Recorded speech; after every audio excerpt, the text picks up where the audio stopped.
It's Speaking with Gravity, and I am Kervin. I'm Dee. And I'm Ty. And we are the host of a podcast that speak on mental health in our community and how everything affects everything. With every episode, the goal is to have a conversation that will make you think, make you feel, and make you do what is best for you. I'm a therapist, but this isn't therapy. It's a podcast. And Dee has a disclaimer. While we serve as mental health professionals, the information and content being discussed during our podcast is not intended to be utilized or substituted as therapy.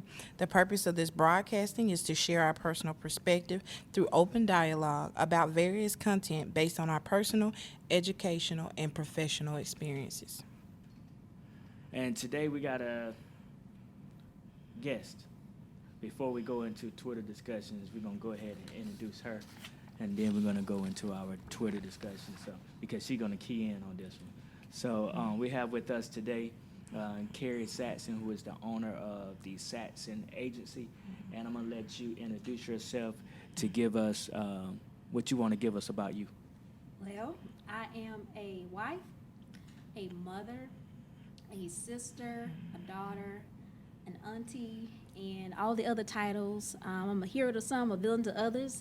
If we're going to be realistic, and that's the thing that I really want to share today, is my journey into entrepreneurship and the effects that it has on me and the relationships that I have with others, because I think it's very important that we are transparent about that process, because a lot of times you see on Facebook, social media, oh, go start a business, but they never tell you the other part of that journey. So I want to be as transparent as possible so people can either, A, avoid the mistakes I've made, or B, at least get something out of it to make them a little more introspective at the end of the day. Yeah.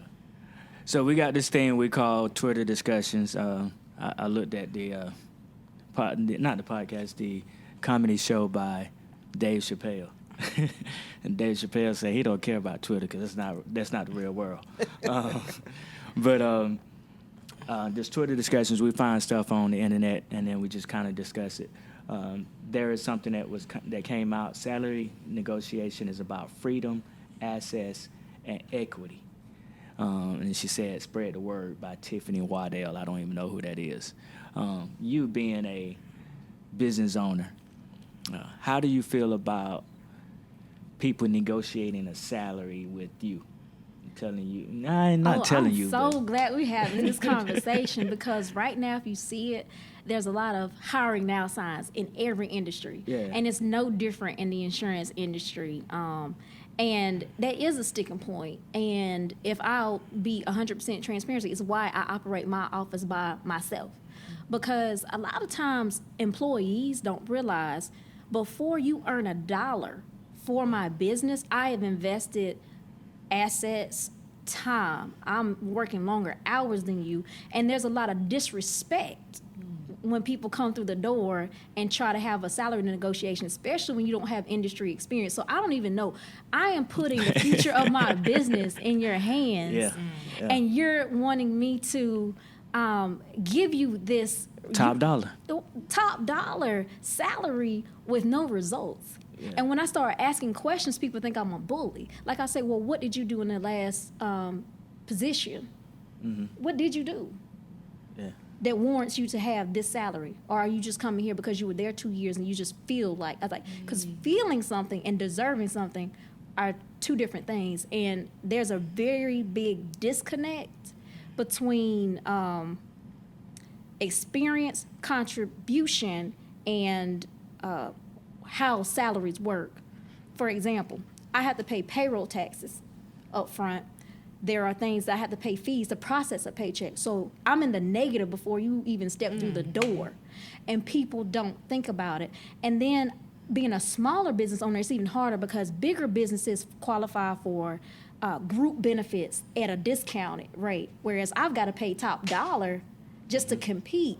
And a lot of people are like, well, you don't offer major medical. You don't offer all these other things. I said, but do you realize even those big companies that you're comparing me to don't give it to you for free? I challenge anybody listening to this podcast or watching this podcast to go look at your pay stub and see all your deductions. Sometimes you miss out on an opportunity with a great employer. I will invest in you. I will teach you. My goal is anybody that comes to my door is to be able to do what I do in 5 years. I will give you the blueprint. I'm not afraid to share that. But what happens is people come in with the wrong attitude that all employers are evil. All employers don't appreciate you. All employers are trying to just get something out of you. And I'm going to be very, very honest. I am trying to get something out of you. You are signing a contract with me that says, I know how to sell insurance. I know all the laws about insurance, and I am going to follow up my customers and treat them with dignity and respect. And in exchange for that, you're going to give me vacation time paid. You're going to give me flex time paid. You're going to give me all these other benefits because I'm performing this. This is a partnership. It's a reciprocal relationship. And people don't want to reciprocate. They want you to give, but not reciprocate. I think it's okay to ask for respect. I think it's okay to ask for you to be on time. Yeah. I believe it's okay to hold you accountable for those things. If you're going to hold me accountable to making sure your check is on time and your vacation is accrued properly, I can hold you accountable too. But that is a big disconnect. So to answer that, oh yeah. Yeah. Like that's a big At the end of the day, they need to be able to tell you what they're bringing to the table. they need to show me, not tell me. Show me. Oh, okay. Show me. Okay. All right. So from the, you set the standard, then you show me, and then we can negotiate the standard. Like, I had a guy, true story, I had a guy, he was with me, great salesperson, but he was lacking in some other areas. Mm-hmm. Didn't even make it 90 days. He was like, well, I'm your best salesperson, so you need to give me a pay raise. I was like, I'm a new entrepreneur. I was very transparent with you when I started. I don't have the capacity to do that. I have a note on my business. A lot of people think you just jump out here with no debt, with no nothing. Like, I invested. I purchased the business. There's a responsibility that comes with that. If I do one thing out of order, I can mess up everybody's payroll. Like, you may feel a certain way, but be reasonable. You're not the only person here. And that's the thing. Like, I don't want to look at people like a number, but it's hard for me to not look at you like a number when you just look at me like a check. Yeah. Well, let's be real transparent here. Yeah. So if you want me to do more and have that connection with you for development, come to me for development and be open to development. But if you're not, we don't have a conversation to be had. And I'm okay. I'm a worker. I will work by myself before I have the wrong people on my boat, because you don't want to have somebody on your boat blowing holes in it and you trying to get somewhere. Yeah. Especially when your name is on the boat. Absolutely correct. It makes a difference. Yeah. So at the end of the day, I would challenge anybody that's going into a salary negotiation, say, look, this is where I want to be. And say, if I can't prove to you I'm here in 90 days, that's acceptable to me. But if I can, we need to have a renegotiation. Or if you have a proven track record, be ready to present that proven track record with people that are willing to vouch for you. 9 times out of 10, when I've held these interviews, no one's been able to do that. Mm. And when I asked them to perform, they're like, well, it's too hard. I said, that's because you've never actually worked. Yeah. It makes a difference. And I sound hard, and I know I've been in the South my whole life, but my parents held me to a standard. You don't sow the garden, you don't tend the garden, you don't weed the garden, you can't expect to have a good harvest. And that's my philosophy. I will not beg anyone to have the things that they say they want to have. If you want to have them, you will show me. You will show me. Would you go into a relationship with somebody that says, oh, I want to travel the world, and they don't have a passport, never got a visa, don't know how to book a plane ticket? Doesn't it sound kind of strange? You say you want to travel, you want to do all this stuff, but you don't even realize that the United States of America isn't the whole world? Yeah.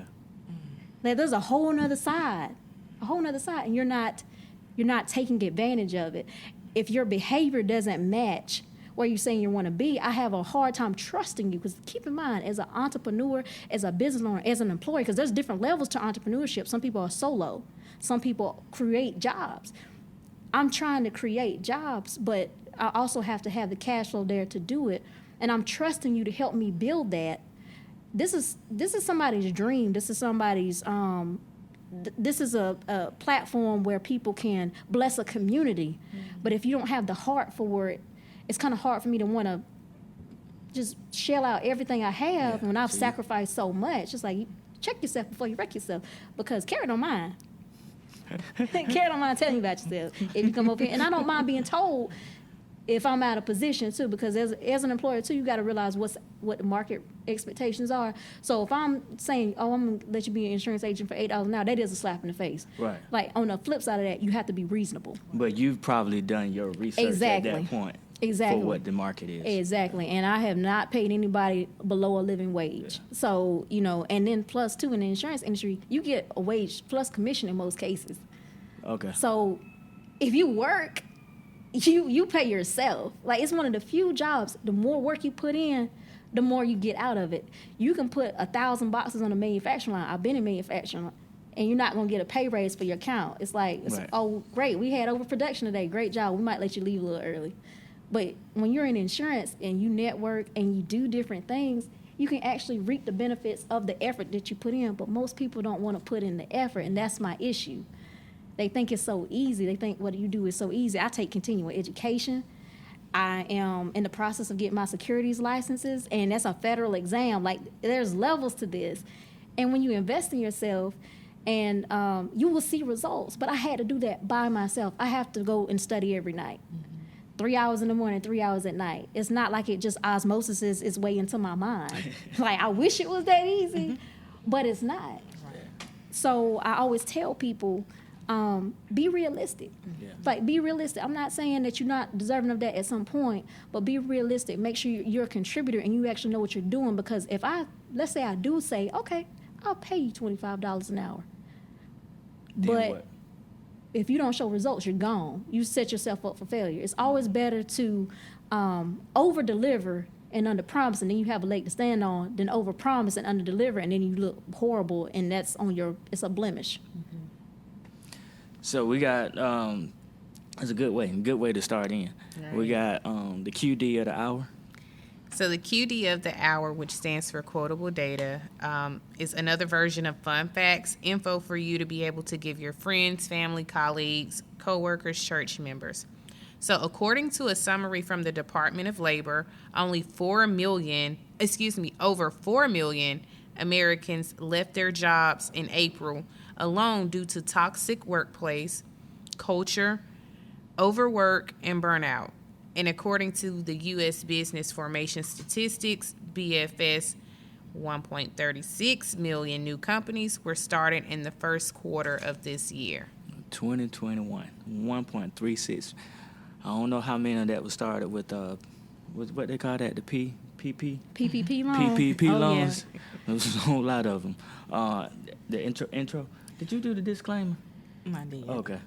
My mind gone, man. Many of us want greater control over our careers, earnings, schedules, and lives.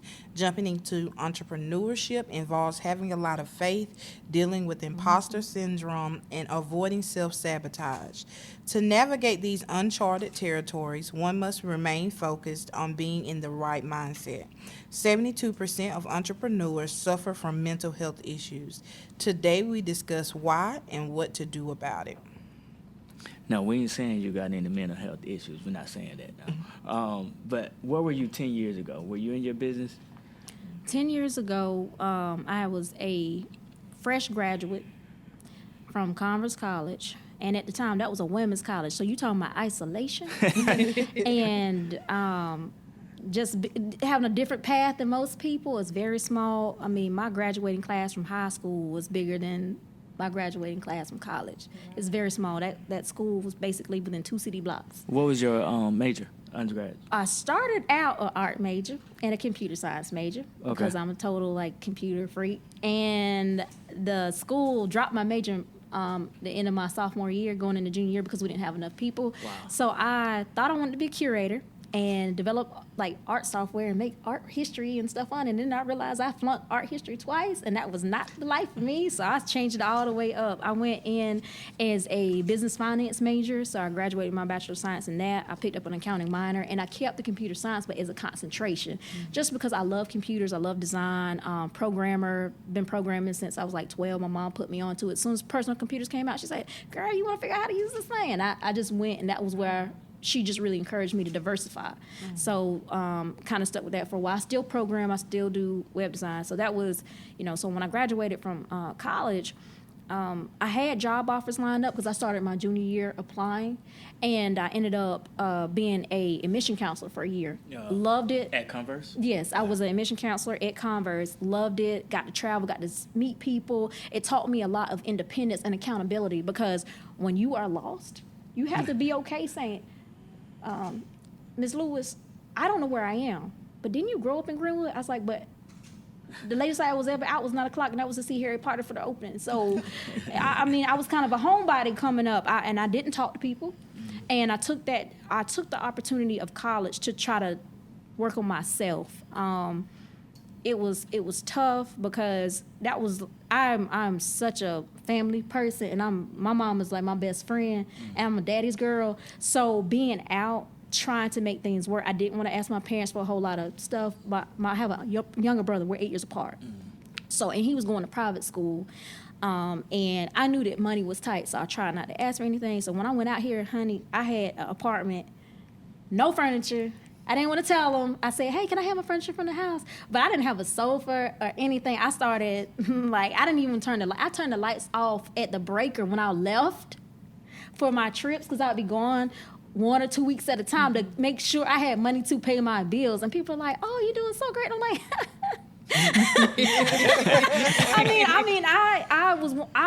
I did what a lot of people don't want to do. I sacrificed on the front end so I could have some peace on the back end. And during that time that I graduated from school, I was able to pay off my student loans and my car because I was really like doing the whole ramen noodle. We're not buying furniture if it didn't come from Goodwill or something. Like, we're not doing this. I didn't want that lifestyle. So that first job really taught me being responsible, because there were some things like I got lost going to a college fair one time. It was in Lawrence. I didn't realize they built a new school because I'd never really gone to Lawrence, and it's right down the road. You didn't have Google Maps? Well, the thing is, you got to have a signal, and we had Sprint. The school had Sprint, and we had Blackberries at the time. Oh, goodness. So I got a wop. You went all the way to Blackberry. Yeah, so okay. I was really stuck. So we had the Blackberries, and it wasn't working. The little trackball fell out. I was panicking, and it was the first time I really felt vulnerable because I'm usually that dependable person, the person that is always reliable, has everything together, and I felt dumb. How do you get lost in a county that's right beside the county you grew up in? Yeah. Like, I wasn't one of those people that went to all the football games, and I wasn't one of those people that, if I wasn't on the bus for track, I didn't know where the school was, and it was so embarrassing. So that was like my first big lesson is it's okay to ask for help. Is you gonna get laughed at or you gonna get ridiculed? I'd rather be laughed at and we all happy at the end of the day than get ridiculed. And that one time I didn't ask for help and I got my butt handed to me.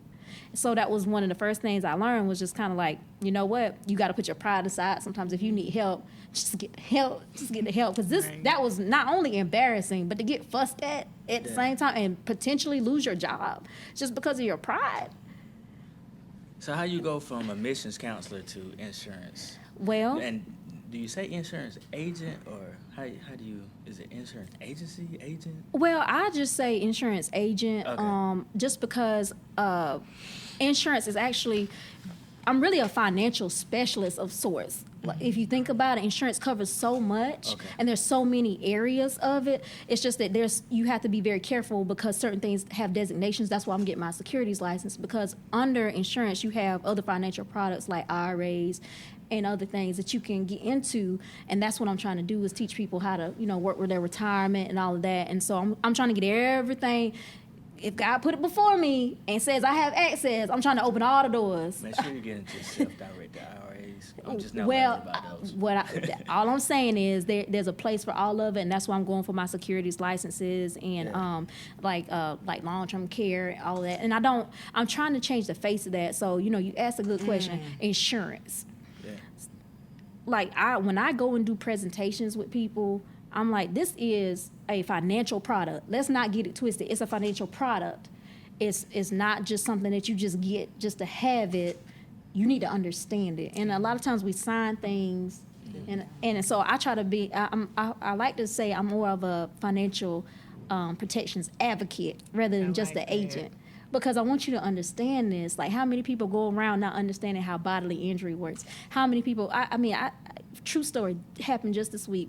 Had a young lady, she's in college, sweetheart. She wrecked the car, she caused the wreck. she only had liability coverage. She thought she could get her car repaired with liability. She thought all this stuff. And I said, no, we had this conversation. And you have to understand, when it's liability, it's only going to cover the person that you hurt so they don't sue you. And she's like, man, so I got to start over, Miss Carrie? I was like, yes, this is real. Like, you need to make sure. And when I talk to all of my customers, we have a 30, 45-minute conversation. You don't just get in and out. Yeah, you don't get in and out. We're going to have a conversation because I know people don't read. I know we don't. Mm-hmm. She paused for a reason. That's real. We really don't read. I mean, there are things that I have signed that I know if I went back and read, I'd be like, oh my God. Yep.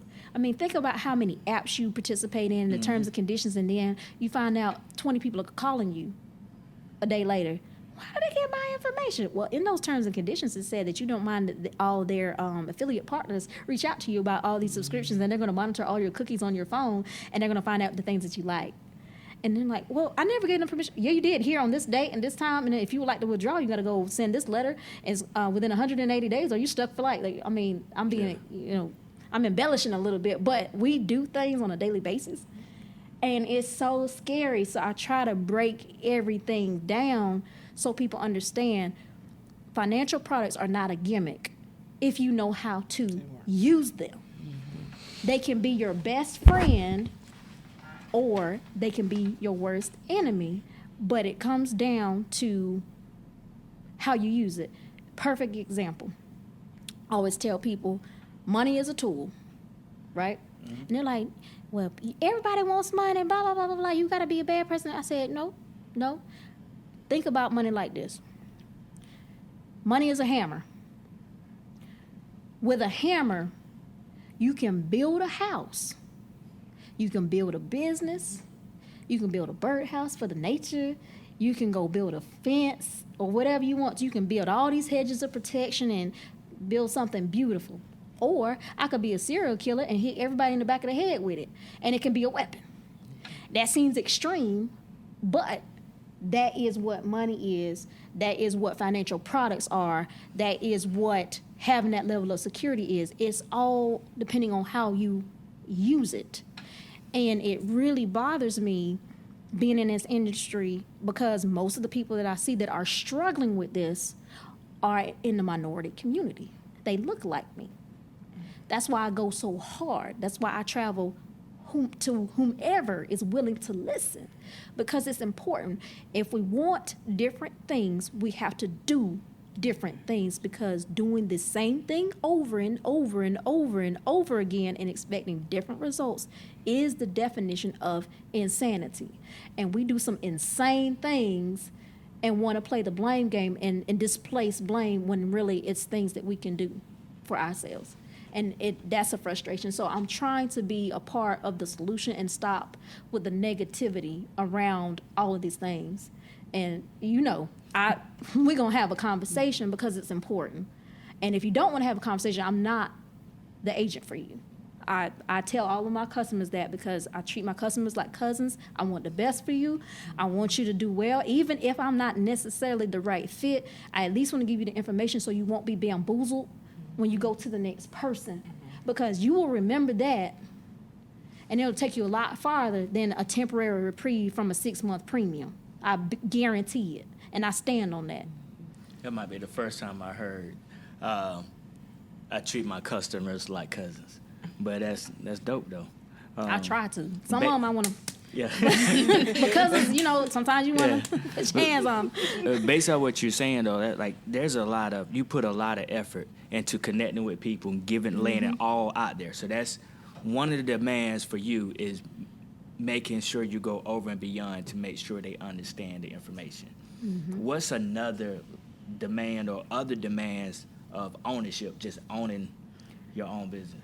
The biggest thing about ownership is being willing to make tough decisions. That's been, and I'm the type of person, I have to admit, I try to see the good in everything, and sometimes you just have to take stuff at face value and move on, and that's hard for me. It's really hard for me. Perfect example, I had an individual, in insurance, you have to have certain licenses to perform. Certain parent companies have different requirements. So my parent company makes you have property and casualty to sell insurance for like cars, boats, houses. And then you also have to have life, accident, and health. And life, accident, and health lets you do life insurance, cancer policies, long-term care, stuff like that. And in the insurance industry, going back to employer, being an employer and dealing with employees and salary negotiations, it's one of the few things that you have to be able to sell in order to stay in business. And there's a lot of insurance agents out here that are losing their businesses because their employees aren't performing. And they've gotten too far away from handling the sales side of it. Because, you know, at the end of the day, an owner doesn't really want to work in the business. They want to work on the business. Mm-hmm. But finding people that understand and want to work in the business is hard because everybody wants to be an owner without the owner's responsibilities. So what happened with me Say that is again. Say that again. I gave 3 people an opportunity to train with me, personal development, and get their licenses. Gave them plenty of time, and none of them passed their exams. And one quit, and I had to fire the other 2. And then they were like, "Well, I come to work," I said, "but being present is not good enough." And then they thought I was being harsh, and I gave them this example. I've got 3 kids, and I ask you to babysit them. Babysitting is more than you being in the room. You have to make sure they're not sticking stuff in the outlets. You have to make sure they're not drawing all over the walls. You have to make sure that they're, you know, bathed and clean or whatever it is that I'm asking you to do. That's the same thing with my business. Don't just show up, be present and accounted for, and do what I'm asking you to do. If you can't do all of those things, you're really not doing what you're paid to do, and therefore I have to dismiss you and find somebody that can actually do what I need and do the work.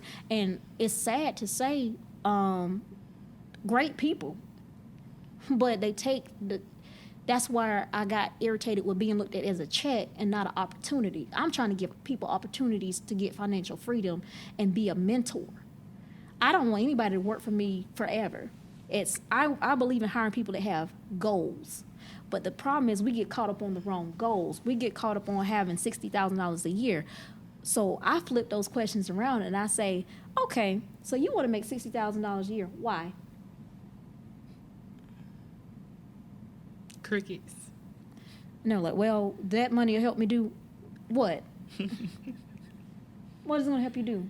Because if you don't know how to manage $5, how are you going to manage $60,000? So I ask you what your 5-year plan is, your 3-year plan, your 6-month plan, your 10-month, like what are you trying to do? Mm-hmm. And when I start asking people questions and holding them accountable for why they want this money, they can't answer. I said, so when you can answer those questions, I'll entertain this, but you need to have a plan and a purpose before you go out here because that money's not going to make any difference. There's plenty of people that have tons of money and they're miserable because they don't manage it well. Mm-hmm. Plenty of people have tons of money. I mean, look at the entertainment industry. Plenty of people have tons of money and they're miserable. And my thing's, you know, everybody says, well, money doesn't make people happy. You know what? It doesn't. That's proof. It makes things easier to deal with, though. So I'm not going to take anything away from that. And I don't want to take that opportunity away from any of my employees or any people to come to me. But at the same time, you got to be able to put it all together. It's not just, you know, I don't know what analogy I could use, but it's kind of like you got different kinds of blankets. It's just like, but if it's winter, you want a fleece blanket. Like just having a blanket is not good enough. Like if it's just a sheer cotton T-shirt like blanket, what is that gonna do for you? And that's what people think $60,000 gonna do. They go out here and they want to put this blanket on. Oh, I got $60,000. Well, if it's not doing insulating anything, it defeats the purpose of you having $60,000 a year if you're not using it properly or have the proper equipment. So I tell people all the time, it's like, you know, it's bigger than that. Like, you know, I had a loss my first year in business because I invested more than I got out of it. I paid more out in payroll. I paid more out in marketing. I paid more out in utilities. I paid more out in rent. I paid more out in gas getting back and forth. You know, and they don't understand. They're like, well, why didn't you do this? I said, What year business you in? I'm in year 2. 2, okay. I'm in year 2. And a lot of my counterparts that I went to school with, they've already closed. Because COVID, think about it like this. Insurance, while it is a necessity, do you think somebody will ride dirty without insurance first or not pay their rent? You can ride dirty without insurance. Exactly. So people like, well, you must be making good money because insurance is a state requirement. Newsflash, only if you get caught. You gotta get caught first. Right. And so a lot of people don't realize, especially around the holidays, that's the worst time, like in the insurance industry, because people will drop everything around November and December to make sure their kids and families are taken care of. They are sacrificing and then try to jump back on after January. And so you have to prepare. You have to understand your business cycle. Mm-hmm. There are so many things and going into business ownership, no matter what business it is. Like my husband, he's a photographer. You know, you got wedding season and then you have drought. Like, you know, sometimes you'll get parties, but the expectation people have for different types of services are different price points. So, you know, at this particular season, you might get a $10,000 month, and then you might have a $2,000 month. You might have a $0 month because nobody's trying to do anything in the rain. You have to do all of that. And so it's very taxing when you have to put all of that together and still come in with a smile on your face for your customers, because they don't care. They are your number one. They don't care about anything else. If you can't be available because we're in a microwave society, they'll just be like, well, I'll trade you in for somebody else. They don't care about your personal problems. They don't care about your grandma just died. They don't care. But if you forget to call them, which is not your responsibility because their bill is late, why didn't you call me today? You could have called me. I said, we've sent you 3 notices. You're already in cancellation status for 2 months. That's 60 days. I said, we've sent you 6 emails. And I said, we've called, but your voicemail box was full, but it's still my fault. Okay. Clean up your voicemails, people. I mean, I'm just trying to tell you, you know, but the thing is, you have to be so careful as a business owner because I'll make enough mistakes on my own. Like, I'm not saying I approach everything perfectly. I make mistakes. I fix them, though. But the thing is, when you have put so much investment and time in your business and somebody comes for you because of something that was in their control, sure, it's hard not to take it personally sometimes when you've done everything you legally can do to try to help a person. And I won't lie, I get real salty some days, and I have to reel myself back in to not snap. And that's hard, and a lot of people don't realize that. They forget you're human. Or they just naturally assume you make so much money, you'll overlook all of their discretions. And I won't lie, I had one particular customer. I had already spoken with her husband. He understood everything, and I asked him how I could help. I told him some of the things that they could do to get the bill caught up, because they were about 3 months behind. She calls back and says, let me talk to her. You know how you can hear people talking about, let me talk to her, blah, blah, blah, blah. Was throwing threats around, calling me everything but a child of God. And I said, you do realize I know your entire address.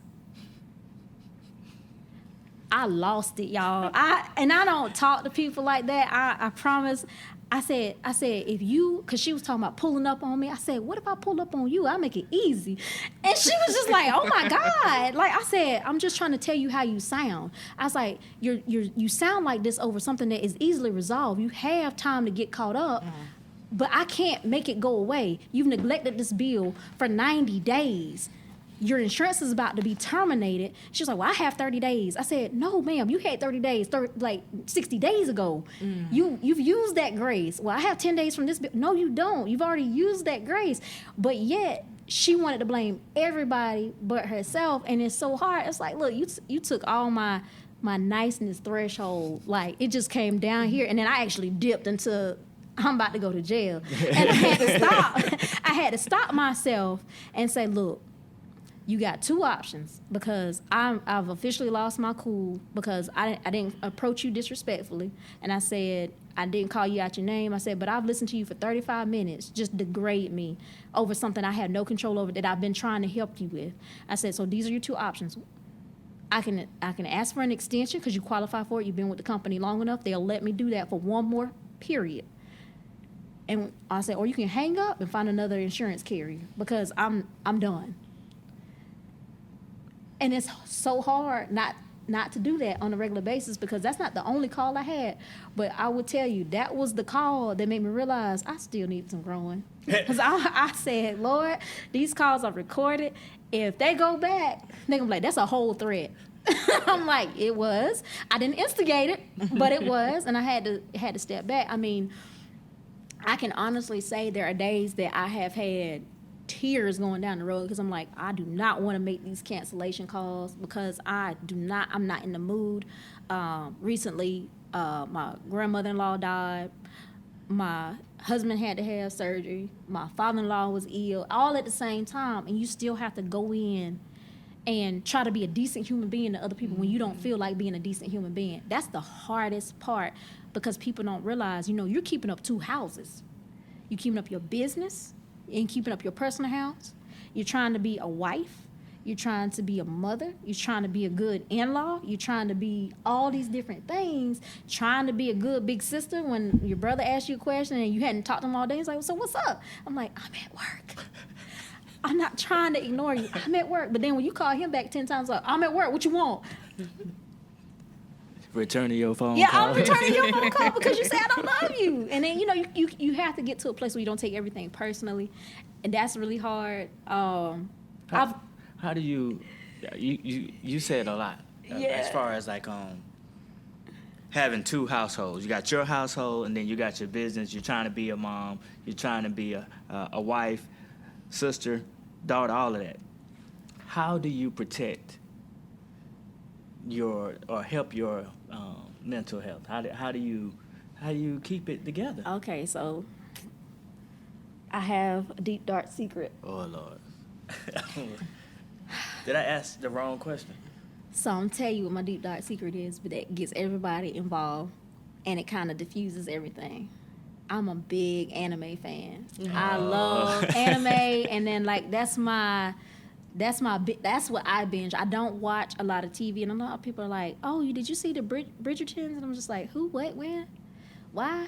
I said, "No." But did you see Boruto? I just watched that. Like, it's not as good as Naruto. And they're like, what are you? How old are you? I'm like, look, everybody has their thing. But I like it because it's escape from reality for me. And I used to like to draw. So I like to look at the art. I like to look at the plot. And it's something that I did with my son. And I got my husband into it because he hates it. But now he loves it. And we share that. And even my brother, like we all like that in video games. That's something that we connect on. So it's a lot of fun. I try to meditate in the morning and reset.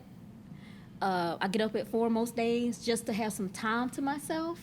And a lot of people are like, well, isn't that kind of taxing? But if you create it as a habit, it becomes natural. Right. So that's my time because everybody's asleep. I can go do whatever it is, whether it's just, read a few chapters of a book that I'm, looking at, or just to think. Mm-hmm. I think everybody needs that time to kind of reflect on the day, plan the day out, just make sure that you're going in with a level head, because the worst thing you could do is rush and take that energy into work or take it out on your family when it's not necessary. And I do like to exercise at least, 3 days out of the week. Nothing to kill myself. When I get older, I feel it. I can't do that TikTok challenge with the knees. I can't do it. I know that time is over in my life. You see these heels. I told you I'm not doing the 7-inch heels. I had to chill today since I'm being these heels all day. But I mean, and on a fun note, my dad and I go back and forth on a regular basis roasting each other. So, we keep the humor. We have a really great relationship. And I think you have to learn what you're willing to sacrifice and not do everything. That's one thing that I learned very quickly. If you're trying to force yourself into something, it makes it the mental tax is twice is bad. You're being double taxed. Like, I am really big on my natural hair. I'm really big on not having my nails done. I'm a major tomboy. Can I wear makeup? Sure. But I will get on social media with my fro without makeup just as quick as I would get on with a full lace front. I don't care. Personally, that's me. And I had to be okay that that's me. I'm not going to be Beyonce on screen. I'm not going to be some super polished person. And I'm not going to think less of myself because I'm not that super polished person. And I think sometimes, especially in the Black community, because that's all I can speak about, being Black, we have a very bad stigma of success has to look one way. Success looks like you going to pursue your doctorate, you having a $500,000 house, you having your hair bone straight, you having red bottom heels, you having certain things, and you can make yourself miserable trying to be these things if you don't like wearing 7-inch heels, if you have some type of foot thing that keeps you from wanting to wear 7-inch heels and it's not healthy for you just because somebody said. I said, and I tell everybody this, I said, I'm not knocking this profession, but I always ask this question. A lot of people ask me if I'm a life coach, and I was like, what in the world gave you that? Well, you always trying to, I said, no, I just hang around a lot of old heads that have good quotes. And I'm going to give them credit for the quotes. That's just what it is. But I say, you want a life coach, you want this. I said, but what makes you think I'm qualified to coach you when I'm struggling most days? And they're like, well, you don't look like you're struggling. I was just like, who in the world wants to look like their struggles? Please explain to me. Who wants to look like, what's that girl from Friday? I don't want to look like her. Felicia? Yeah, I'm not trying to look like Felicia. Bye, Felicia. Yeah, like, I'm not trying to look like that. Nobody wants to look like their struggles. And looking like your struggles on a daily basis will affect you even more mentally. That's why I get up every day. I don't care if I'm staying home. I'm going to get up at the same time. I'm going to get dressed the same way. I might wear jeans that day, but I'm going to look decent, because when you feel better, when you look better, you feel better. And that's the thing. Like I tell people all the time, don't wallow. And it's hard some days. I've been through a lot of stuff that people didn't even know until years later. They were like, well, Carrie, I never knew that you did that. I remember when my husband and I miscarried. We were at 13 weeks. Still went to church. Still went to work. I went to work right the day after everything happened. They were like, don't you need time to mentally recoup? I said, I'm going to tell you how I am. If I sit in this, I won't recover. I know me. Mm-hmm. I have to surround myself with people, or I will wallow, and you won't get carried back. And we have to be transparent what our weaknesses are. And I'm very well aware that I am slow to forgiveness and quick to wrath. I will snap you up in a heartbeat if I feel disrespected. Not so much other things, but you have to know where your weaknesses are. So I have to surround myself with mentors that are better in that area than me. And I have to know what my signs are. I used to be in sales, where I traveled a lot, and I refused to drink because I don't like who I am when I drink, and I just don't drink. And I remember going to an event, and the guy was like, I don't trust salespeople that don't drink. And I said, I don't trust drunks, so we're even. And he was so floored with my comfort level and my response. He gave me multi-million-dollar contract just because he said, well, at least I know where you stand, and you're not easily influenced, so I know you're going to stick by what you said. And everybody in the room was like, really? Because nobody goes toe-to-toe with him. He was a very big, he dealt with a lot of big people out in California. And he was just kind of, I really like you. When I left that job, he's like, please keep in touch. I want to send you a bottle of wine. And he's the nicest man on the face of the planet, but everybody was scared of him except for me. And I was just like, well, look, this is who I am. And I just have to be really comfortable with that. And I think it's really hard because I remember when I was in college, I've been natural since 2006, and I've worn my hair as an afro or locks. And I used to get a lot of grief. How are you going to go into business with natural hair? I said, well, here's the problem. Nobody's willing to normalize it because everybody's scared of everybody else, and I ain't scared of nobody except for my mom and God. So what you need to understand is... You scared of your dad? No, he push over. He gonna see this too, and he gonna be like, yeah, because I told you I'm a daddy's girl, so, Yeah, look, okay. Well, I'm just being real. You ain't gonna make me lie to you because everybody gonna say like, nah, that's a lie. He ain't scared. So it's just one of those things that you have to be comfortable with who you are, what you stand for. Know that you're not perfect. I am far from perfect, but I do have good intentions. I tell people, it's just like playing with your cousins out in the yard. You can go play with them, and then you throw the ball too hard, you hit your cousin in the eye. It hurt them. It wasn't intentional. I had good intentions. We wanted to play and make good memories, but bad things happen even when you had the best intentions, and you just have to be okay that you could have caused somebody grief even in the good that you're trying to do, and that's okay. That doesn't make you a bad person. That just makes you human. and you just have to be okay. What makes you a bad person is when you don't try to remedy the situation. And that's when you have to just check yourself and not try to be a barrier.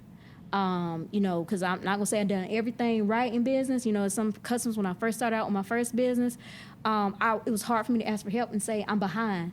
I would try to over promise and under deliver, and I realized I need to under promise and over deliver so I can be comfortable and just set reasonable expectations for myself and for my customers. Like, I know my skill sets. I just have to be like, some people say fake it till you make it. Don't do that. Because you're going to stress yourself out. Just be like, look, this is where it is. This is where I am. This is my price point. Let's see if we can find a mutual point in which we can both agree. And, because I have to say, this is a whole journey. I'm still learning. I am going to keep learning. But I'm way more comfortable with myself where that 10-year question you asked. Yeah. Totally different Carrie. Like, that Carrie didn't really want to stick up for herself. She just did what she was told to do and tried to keep a low profile. And then one of my professors said something to me, and it really stuck with me. She said, you are one of the brightest individuals I've ever come across, but the world will never know because you always stay in the shadows. And that thing made me cry. I'm about to cry now. I was like, this was a white woman, older white woman telling me this. She had watched me for 4 years as an individual, seen that growth and saw the potential I didn't see in myself. And I really didn't expect her to say it because we didn't really talk like that. And I was just like, dang, I really got to start investing in myself and being okay with making mistakes. My biggest fear was making a mistake and then just being labeled. And I'm going to tell you something my mama said. She said, look, you are a hero in somebody's store and a villain in somebody's store all the time. She said, so you might as well go live your best life and give it a try. Because she said, if you fall on your face, you can always get back up. She said, but if you never try, you never know what you can do. And that really stuck with me because I said, you know what, I probably got somebody that I think we're good, and then they're like, man, I can't stand that right now. And it's okay. Like, I really had to be okay with that and realize, like, I have to give myself the benefit of the doubt. And I think that's really an entrepreneur's hardest thing is giving themselves the benefit of the doubt, not trying to kill themselves for every mistake that they make. Because you will make mistakes. You will get discouraged. You will cry. You will want to punch people in the face. I suggest getting a punching bag. I have one. It's great. But it's just one of those things. You just have to, keep a healthy balance. Yeah. Don't overpromise. Always try to overdeliver and learn to say no.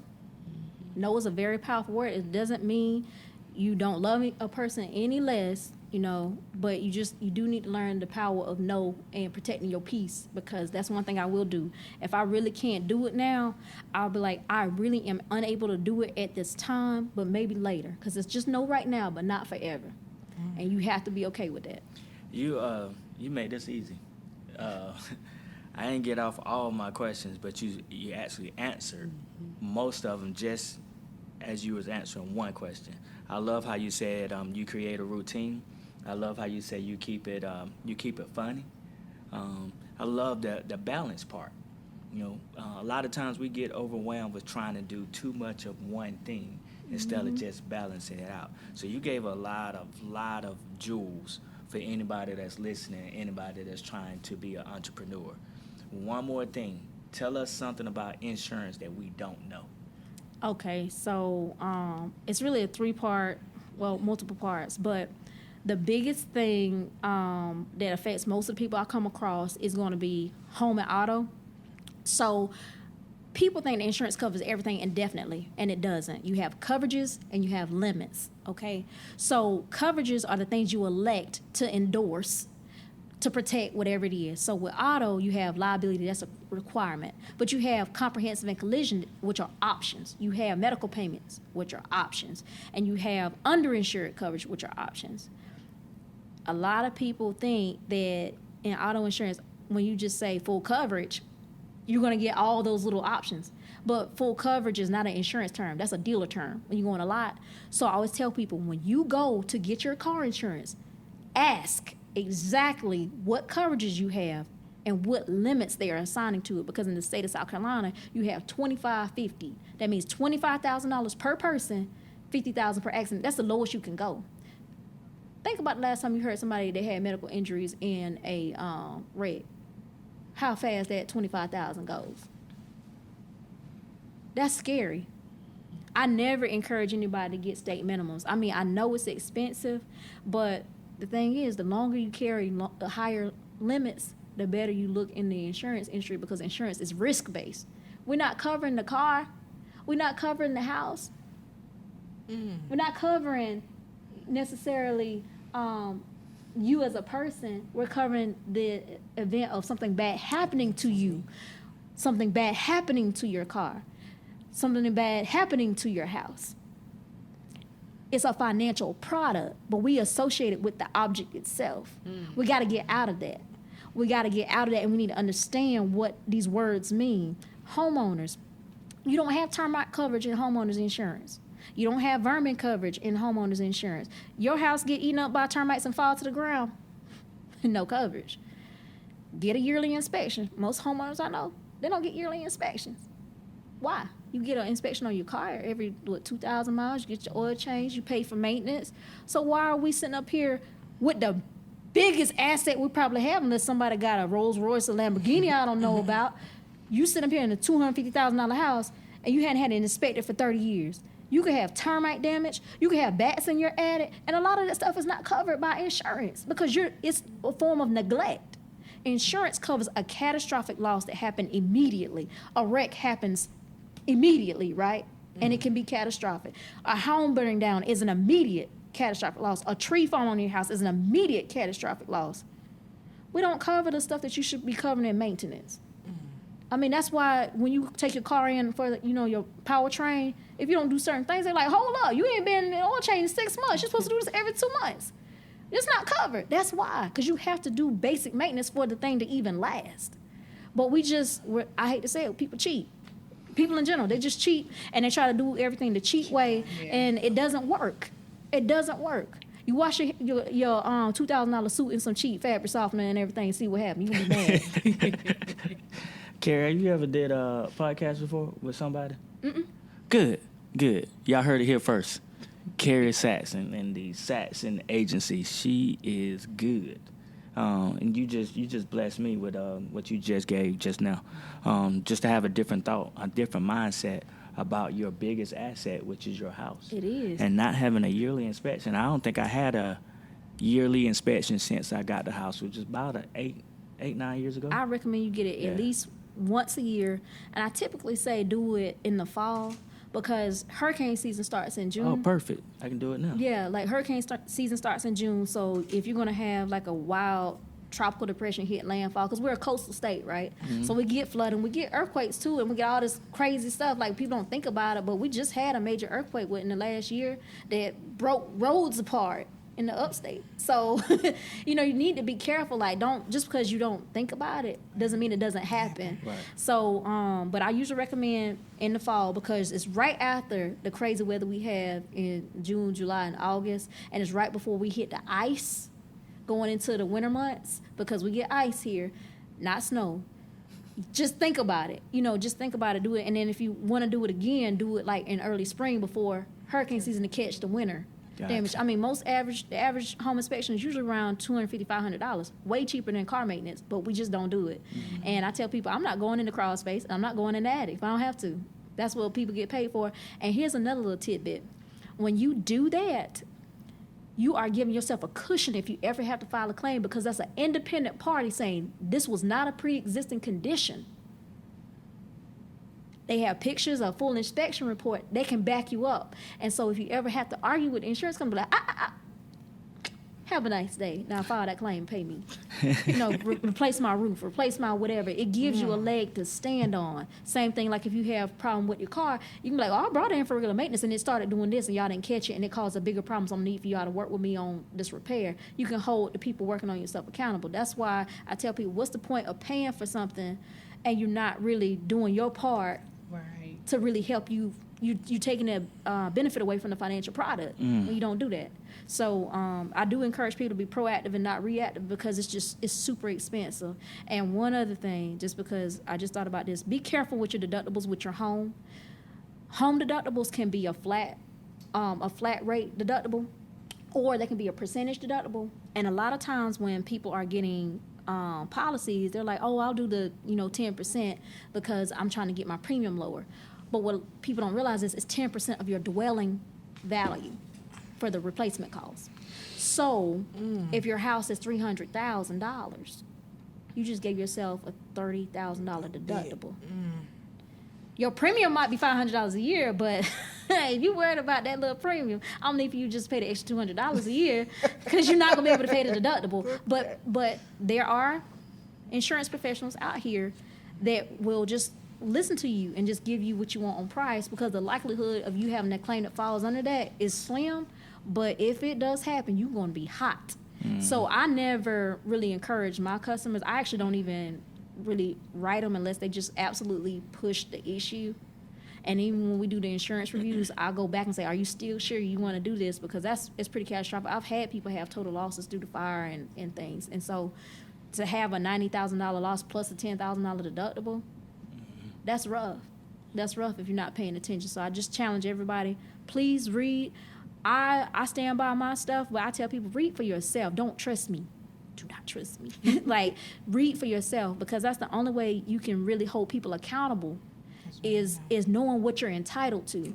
It's very dangerous to go out here paying the money that you pay and investing in the things that you think are fully protected, and they're not. So please read for yourself. Trust no one. I love you, but trust no one. Do your own due diligence. Change the narrative.